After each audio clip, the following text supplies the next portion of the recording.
Welcome back to another episode of the Breakthrough Brand Podcast. Today, I'm sharing a really specific way that you can stay top of mind to a potential client and ultimately book even more clients by doing this. This is a short episode, right around 20 minutes, and we're going to get right to it. Let's dive in.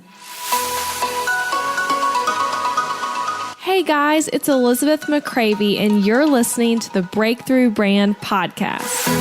Each week, I'll bring you workshop-style trainings that teach you how to stand out online, design success from the inside out, and create a breakthrough business. It's time to turn viewers into raving fans and design the business and life of your dreams. I'm so excited you're here.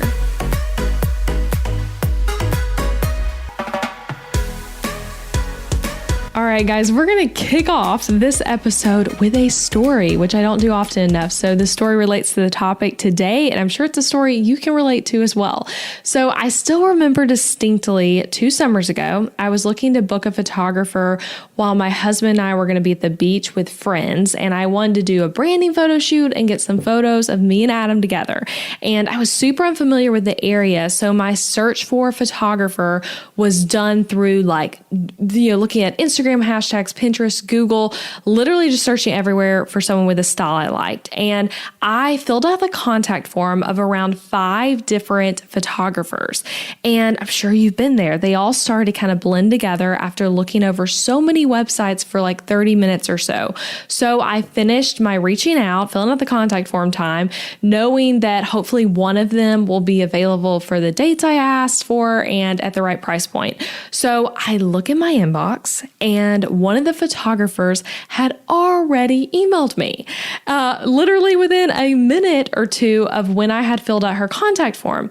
And it was an automated email confirming that she got my message and also sharing some other details that we're going to talk about in this episode. But it was an automated email, and she was the only one that had one. And each of the other photographers, they replied at various times over the next few days, but who I was getting to know in the meantime. I was getting to know the woman who had the automated email, and that's who I ultimately ended up booking. And I'm sure you've been there too. We contact, say, like 5+ wedding photographers all at once, or maybe you're trying to find a designer for your website and you reach out to 10 people who you all found on Google. And again, they all start to blend together. Or maybe it's the hunt for a copywriter, a life coach, a business coach, a marketing consultant, an event planner. Like, I could go on and on. Whatever it is you're searching for, you often reach out to more than one person at the same time. But we often think about our business as if every lead we get is only thinking of us, when that is so not the case. So who gets remembered between the contact form and them hearing back from you with a personalized response? It's the one who replies first. And yes, even if the reply is automated, sometimes especially if it's automated, because let's be real, we're not sitting on our computers all day in our inbox, hopefully not, at least, because we have businesses to run. So the person who does the automated email gets remembered, and they have a leg up on everyone else. So in this episode, I'm going to briefly tell you first why you need to do an automated touch point after the initial inquiry, which I think you already get that. That story kind of explains it, so we won't spend much time on that. And then we're going to spend the rest of our time on some ideas for exactly what you should include in this email and kind of how to set it up. So this is going to save you so much time and really get the conversation started with a potential client to turn them into a real client quicker. All right, so I have 3 fast reasons why you need automated reply after your contact form. So first reason, like I just said, it keeps you top of mind and sets you apart from the possibly 5 to 10 other people that they just contacted. So it is every business's dream for customers to make the buying decision, make the booking you decision quicker. So why not start the process immediately? And by immediately, I really do mean as soon as they open up the conversation information about you.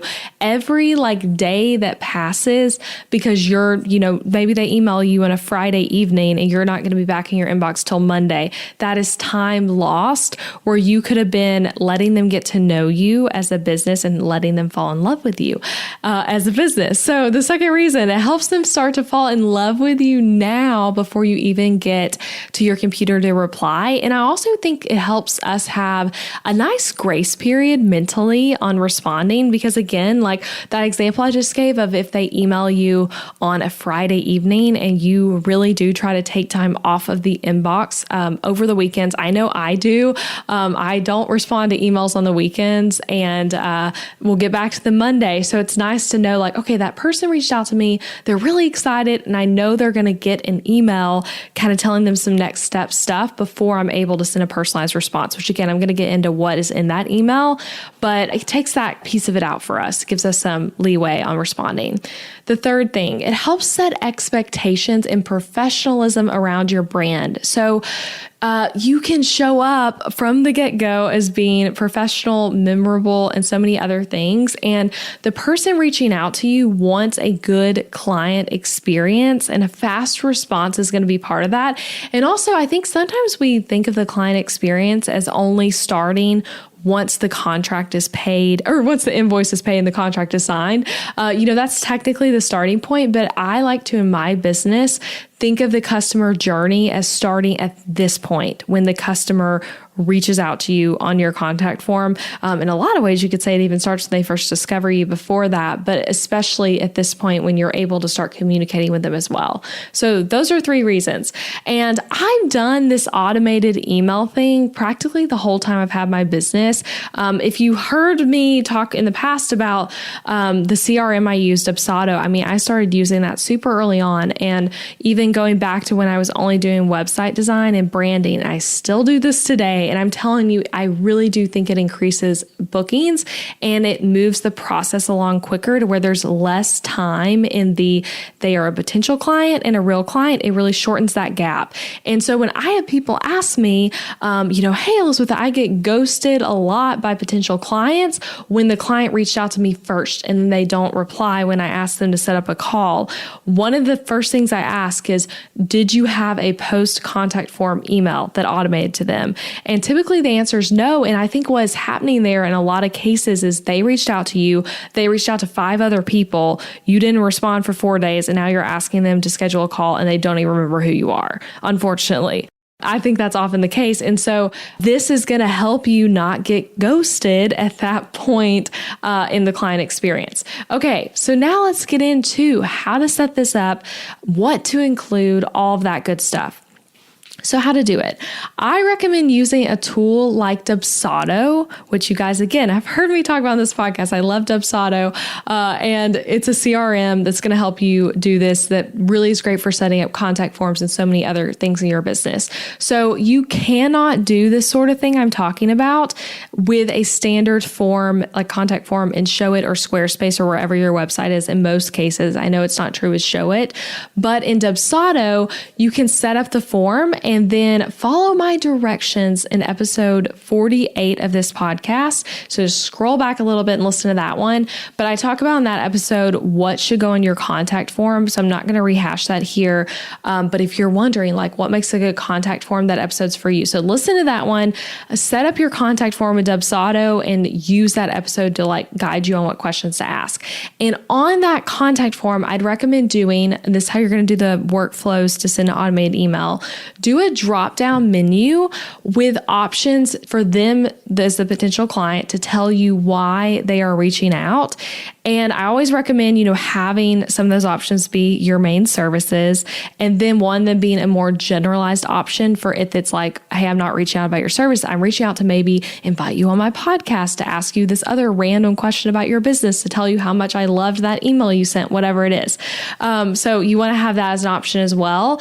But the drop-down's key here in Dubsado because the drop-down is what allows you to turn it into a customized workflow. Okay. So a great example of some menu options. I'm going to use one as an example. If you're a life coach or a business coach or some kind of consultant, some options for your drop-down could be one-on-one coaching, group coaching. So like maybe if you have a group coaching program, whatever the name of that is, and then have an option that says a general question or media inquiry. Okay. So like 3 options is plenty. Another example, if you are a fellow designer like myself, maybe list out like what are your main services. So maybe you do 3 things. You do brand design, website design, and branding and website design together as a package. You could list out all 3 of those and then do an option that says, literally it could say something else. I have a question about something else, or general inquiry, however you want to phrase it. For a really long time, those were my options. I had brand design, website design, branding, and website design together. And then I had an option that said, I'm reaching out about something else. And again, I'm sending a customized response after, depending on what they select there. So by getting specific to what this potential client is wanting in the dropdown, you can tailor the follow-up email to relate to that. So if there's a specific question, let's say, that you're asked every single time about that service, you can also include the answer to that question in the follow-up email and like literally answer it before they've even asked it, which is really cool. So in Dubsado, here's how you'll do it. And this is similar to if you have another CRM, you're going to apply a workflow to each of those drop-down options. And I recommend like naming the workflow to match what the option is so that you can keep it all straight and organized, because organization is key in this stuff. And then you'll set the workflow to send an email to the person after they submit the form with their answer. And I like to do the automated email to just send immediately. You could also do a delay if you wanted to, but I feel like everyone knows it's an automated email. Might as well send it immediately. You could also wait and time it till a little later though. And I'm going to link in the show notes for this to an article from Dubsado's help doc on how to do this. So if you're like wanting step by step, you can go to that. And if you're curious about Dubsado and you want to give it a try, I am an affiliate of theirs. They've actually sponsored this podcast in the past, so you've probably heard me mention them, but you can use the code Elizabeth30 to get 30% off your subscription and also get a free trial, which highly recommend the free trial. It is no credit card required, and you can get a flavor for like how this works and play around with it and see like, do I like this? And then you can move to paid if you like it and use that 30% off code. And so I'll link to that too in the show notes as well. Now let's get into the fun stuff, what to include in your follow-up email. So now you know how to set it up. Now you know why it's important. Now let's talk about like how you're going to stay top of mind to potential clients in this email.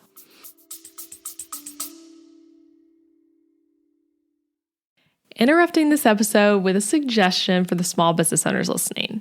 Ever wonder what you should do for healthcare when you and your spouse are both self-employed, so there's no work-provided health insurance to participate in? Well, when my husband Adam joined me in the entrepreneurial job space over 4 years ago, we joined Christian Healthcare Ministries instead of getting traditional health insurance. And it was the best decision for us, especially in these years of growing and raising a family while also running multiple businesses.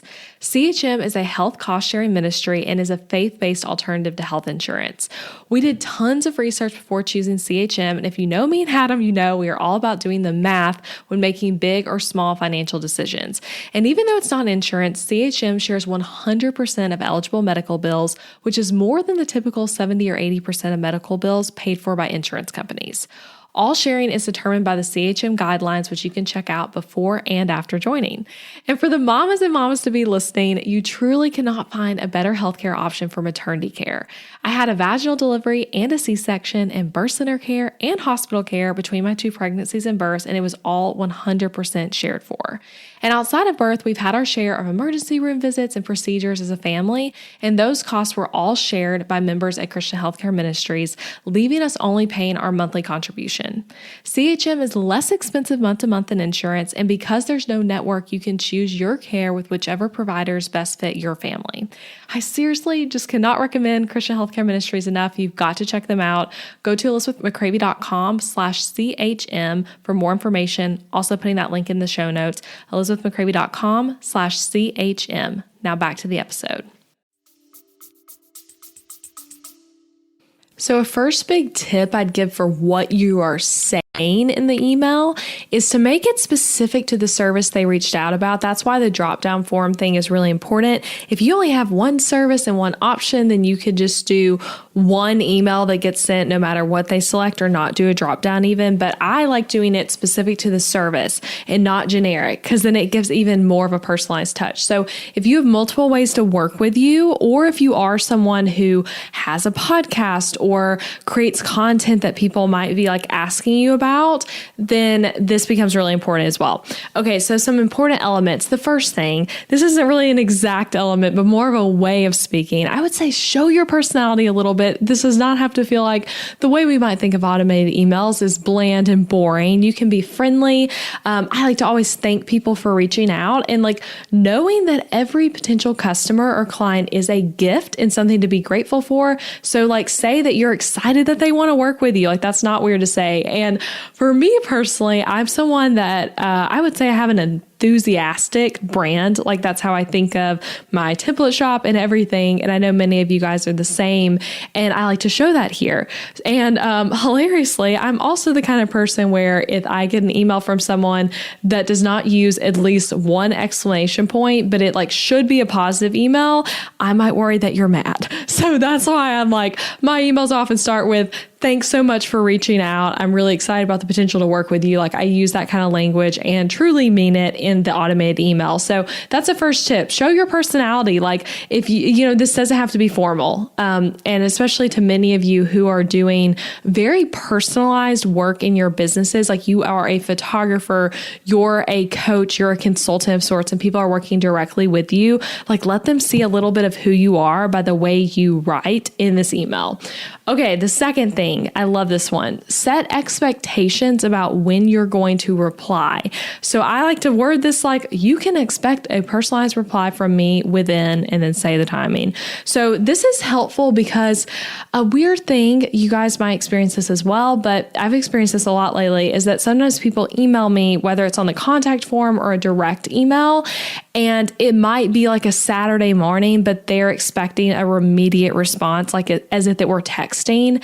And I like to go ahead and try to work with that if that's someone's expectation. And so I say in it that I don't respond to emails on the weekend, and these are the specific hours you can expect a response within.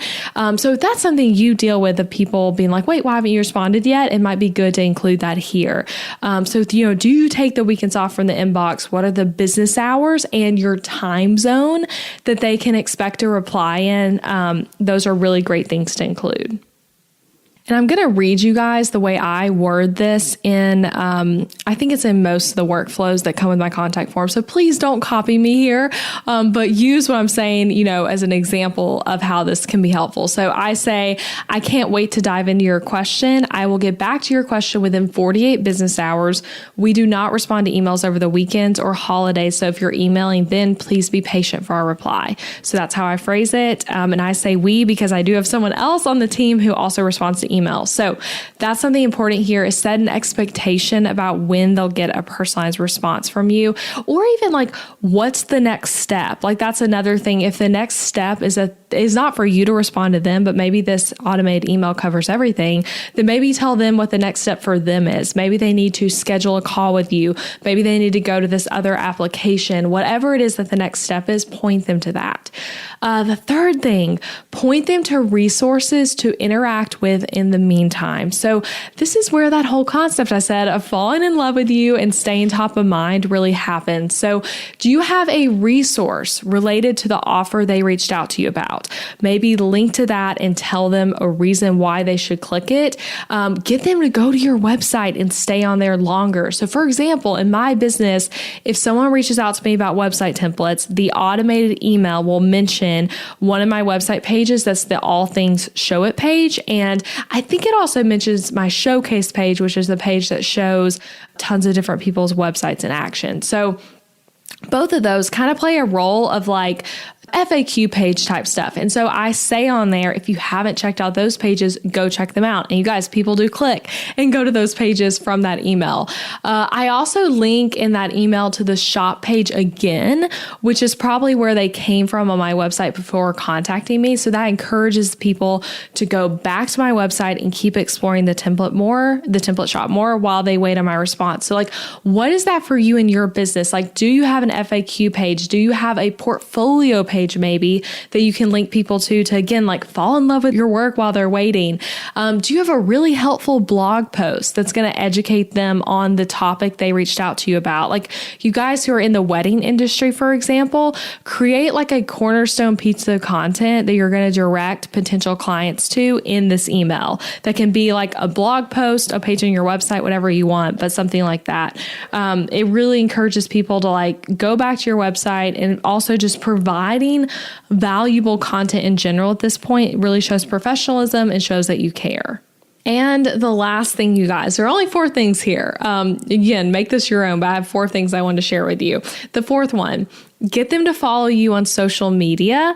So I mentioned doing this in episode 62, which is about your email welcome sequence. So if you have email marketing in your business, definitely listen to that one, because that intro email is super important, as is this one. They're 2 completely different types of emails though, because this one is someone who has like raised their hand and said, I'm interested in working with you. Whereas an email welcome sequence, someone has just said, I'm interested in this freebie or signing up for whatever it is. So I talk about that in this episode, but when someone has just decided to interact with you via email, via a form on your website, however, they are at their prime for wanting to get to know you and your business better. So this is an excellent time to get them to interact with you on social media. And I recommend don't overdo it, but maybe pick like 1 to 2 platforms and tell them to go interact with you there and link to it. You know, you can have other social media icons maybe in the footer of the email. I know many of us in our email signatures do that, but I'm saying like directly say in the copy you're writing, like go follow me on Instagram. Like here's what you'll get there. For me, I link to Instagram as the social media because that's where I hang out the most. And I say, that it's going to be a little bit till you get a personalized response. And then I say, until then, come hang out with me on Instagram to stay up to date on all things design, because that would be what someone would get if they reached out about, like, say, website templates. So, and people really do go follow from there. Like, I can see a direct correlation because I will get an email that someone filled out my contact form from Dubsado, and then I will go on Instagram a couple hours later and see that same person has now followed me, interacted with a post, whatever it might be. So it really is a powerful way to get people to like go to all the other places where they can interact with you besides just the inbox. So that's it, you guys. Those are the 4 ways. I'm going to recap them again just to kind of give you a list so you can think about when you're writing this. And again, this is different than an email welcome sequence. This is just one email. And then after that, in most cases, the goal is that you will write them a personalized email whenever you're back in your inbox again within the time frame you told them to expect an email from you within, or you're giving them another next step. So here are the things to include. Show your personality. Like I said, this is not formal. Many of you are personal brand businesses. So like show your personality and let them go ahead and get to know you a little bit in that way.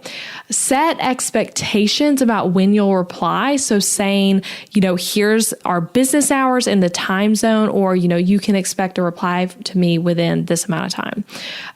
Third thing, point them to resources to interact with in the meantime that are helpful and are directly relating to whatever they reached out about.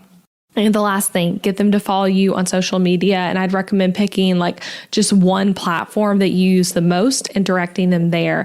So that's it, you guys. I hope this is helpful, and I hope you'll go add this to your business. And I really do think you will see yourself staying top of mind amongst a sea of competitors when a potential client's choosing who to work with.